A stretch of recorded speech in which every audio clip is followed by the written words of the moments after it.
সোফার কাভারগুলো খুলে ধুইতে দিয়েছি, তাই একটু ভিডিও করে নিলাম। সোফাগুলো আমার ভালো থাকে না বিড়ালের জন্য, কারণ বিড়ালরা আশ্রয়িয়া শেষ করে দেয়, এই জন্যে কাভার লাগাইতে হয় এত সুন্দর সোফায়। কাভার লাগাইব, কাভারগুলো ধুইতে দিয়েছি, তারপরে আবার ধুইয়া শুকিয়ে লাগাই নিব।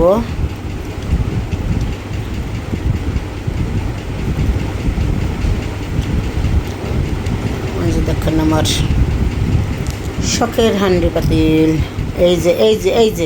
এই সারাদের জন্যই আমার সোফায় কাভার লাগাইতে হয়, দেখছেন? আবার আমি ভিডিও করতেছি, ফাঁক দিয়েই আবার দেখা দিয়ে গেছে। এত দুষ্ট এগুলার লিগে আমার কাভার লাগিয়ে রাখতে হয় সোফায়। এত সুন্দর সোফাগুলো এদের জন্য কাভার লাগিয়ে রাখতে হয়, আবার ফাঁক দিয়ে এসে দেখা দিয়ে গেছে। এত বড় ফাজিল এগুলা। খুব আদরের আমার গল্লু বাগিরা, ফাজলামি করে অনেক, জিনিসপত্র সব আশ্রয় ফেলায়।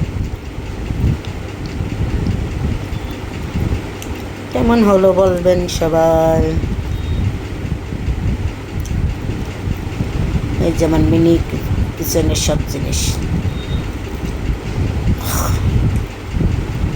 খাবারের টেবিলটাও গুছাই দিলাম, খাবারের টেবিলের চেয়ারের খাবারগুলো ধুয়ে নিব।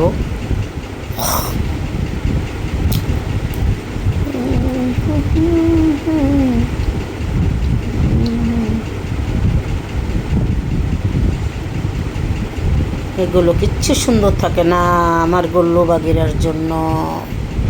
এখন আর ছোটো বাচ্চা নেই ঘরে, কিন্তু এই দুইটাই আমাকে অনেক জ্বালায়, সব জিনিস লন্ডভন্ড করে ফেলে।